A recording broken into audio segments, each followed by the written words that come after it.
வணக்கம். இன்னைக்கு நாம உலகத்தையே ஒரு புது கண்ணோட்டத்துல பார்க்க போறோம். எப்படி தெரியுமா? இதுவரைக்கும் நாம கற்பனை கூட செஞ்சு பார்க்காத வழிகள்ல ஒரு புதுவிதமான சேட்டலைட் மூலமா. இது சும்மா இல்ல, ஒரு பெரிய டெக்னாலஜி புரட்சியேன்னு சொல்லலாம். என்னடா இது? ஏதோ சயின்ஸ் ஃபிக்ஷன் படம் பேர் மாதிரி இருக்குன்னு நினைக்கிறீங்களா? ஒரு சேட்டலைட் பில்டிங்குள்ள பாக்குமா? என்ன சொல்றீங்க? அதுவும் பகல்லையும் சரி ராத்திரியிலயும் சரி. இது நிஜமா சாத்தியமா? வாங்க, இதுக்குள்ள என்னதான் இருக்குன்னு நோண்டி பார்க்கலாம். அப்போ இது வெறும் கட்டுக்கதையா, இல்ல நம்ம வாழ்க்கையோட புது நிஜமா மாறப்போகுதா? சரி வாங்க, ரொம்ப யோசிக்க வேண்டாம். இதுக்குள்ள இருக்கிற டெக்னாலஜிய பத்தி நம்ம ஒன்னொன்னா பார்க்கலாம். சரி, இந்த புது டெக்னாலஜி பத்தி பேசுறதுக்கு முன்னாடி முதல்ல இப்போ இருக்கிற நார்மல் சேட்டலைட்கள்ல என்ன பிரச்சனைன்னு பார்த்துடலாம் இல்லையா? அப்போதானே இதோட அருமை புரியும்.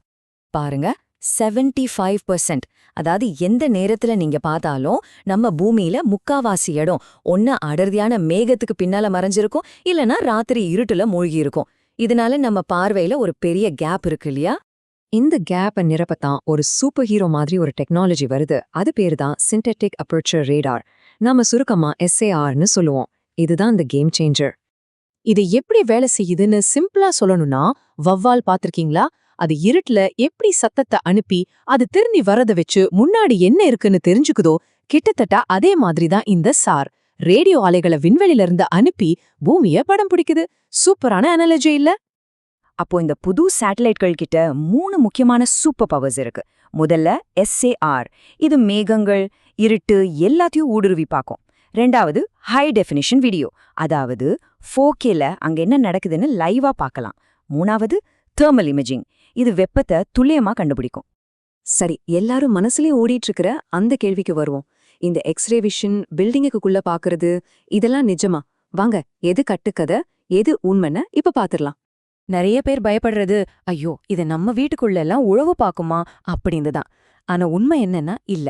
கபேலா ஸ்பேஸ்ங்கிற கம்பெனியே தெளிவா சொல்லிட்டாங்க, வீடு பெரிய அபார்ட்மெண்ட்ஸ் மாதிரி ரொம்ப அடர்த்தியான கட்டிடங்களுக்குள்ள இந்த ரேடார் அலைகளால ஊடுருவி போய் டீடைல்ஸை படம் பிடிக்க முடியாது. சோ உங்க பிரைவசிக்கு இப்போதைக்கு ஆபத்து இல்ல. இப்ப பாருங்க, இந்த டெக்னாலஜிங்கெல்லாம் தனித்தனியா வேலை செய்யற கருவிகள் கிடையாது. இது ஒரு டீம் மாதிரி. சாதாரண கேமரா மாதிரி இருக்கிற ஆப்டிக்கல் கலரையும் அமைப்பையும் காட்டும். சார் மேகத்துக்கு அடியில என்ன இருக்குன்னு சொல்லும். தெர்மல் எங்க வெப்பம் இருக்குன்னு காட்டும். வீடியோ அசைவுகளை பதிவு பண்ணும். இது எல்லாம் சேரும்போதுதான் நமக்கு ஒரு முழுமையான தெளிவான படம் கிடைக்கும். ஓகே, டெக்னாலஜி எல்லாம் ரொம்ப சூப்பரா இருக்கு. ஆனா இதெல்லாம் வச்ச நிஜ வாழ்க்கையில என்னதான் பிரயோஜனம்? சோ வாட் அப்படின்ற கேள்வி வருது இல்லையா? வாங்க, அதோட நிஜமான பயன்பாடுகள் என்னன்னு பார்க்கலாம். உதாரணத்துக்கு அமேசான் காடுகளை எடுத்துக்கோங்க. அங்க வருஷம் முழுக்க மேகமூட்டமா இருக்கும். அதனால சட்டவிரோதமா மரங்களை வெட்டுறவங்கள பழ சேட்டலைட்டுகளால கண்டுபிடிக்கவே முடியாது. ஆனா இப்போ இந்த SAR டெக்னாலஜி அந்த மேக கூட்டத்தையே ஊடுருவி போய் உள்ள என்ன நடக்குதுன்னு அப்பட்டமா காட்டிடும். சுற்றுச்சூழலை பாதுகாக்க இது எவ்வளோ பெரிய விஷயம் பாத்தீங்களா? அடுத்தது கிளைமேட் சேஞ்ச். சாட்வியூன்னு ஒரு கம்பெனி இருக்கு. அவங்களோட தெர்மல் சேட்டலைட்கள் நம்ம நகரங்கள்ல இருக்கிற ஒவ்வொரு பில்டிங்கும் பார்த்து எந்த பில்டிங்ல இருந்து அதிகமா வெப்பம் வீணாகுதுன்னு ஒரு மேப் மாதிரியே போட்டு காட்டிடும். இதை வச்சு நாம எனர்ஜியை சேமிக்கலாம். அது மட்டும் இல்ல, பருவநிலை மாற்றத்துக்கு எதிராகவும் போராடலாம். இது வெறும் சுற்றுச்சூழல் சம்பந்தப்பட்டது மட்டும் இல்ல, பொருளாதாரம். உலகத்துல எந்த மூலையில இருக்கிற எண்ணெய் கிடங்குல எவ்வளவு எண்ணெய் ஸ்டாக் இருக்கு, ஒரு பெரிய தொழிற்சாலையில உற்பத்தி எந்த அளவுல நடக்குதுன்னு கூட இப்ப வானத்திலிருந்தே சொல்லிடலாம். இது முதலீட்டாளர்களுக்கும் உலக பொருளாதாரத்தை கண்காணிக்கிறவங்களுக்கும் எவ்வளோ பெரிய தகவல். இன்னும் சீரியஸான விஷயத்துக்கு வந்தா, போர் நடக்கிற பகுதிகளை எடுத்துக்கோங்க. அங்க ஒரு இடிஞ்ச பில்டிங்குள்ள மனுஷங்க நடமாட்டம் இருக்கா இல்லையான்னு தெர்மல் இமேஜிங் வச்சு கண்டுபிடிக்கலாம்.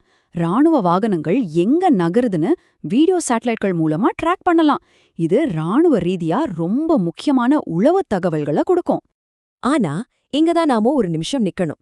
இந்த டெக்னாலஜி பாத்தீங்கன்னா 2 பக்கமும் கூர்மையான கத்தி மாதிரி. இதுல எவ்வளவு நன்மைகள் இருக்கோ அதே அளவுக்கு ஆபத்துகளும் ஒளிஞ்சிருக்கு.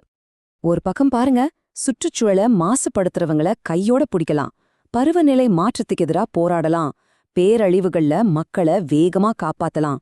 ஆனா இன்னொரு பக்கம், இதுவே ஒரு சக்தி வாய்ந்த கண்காணிப்பு கருவியா மாறலாம்.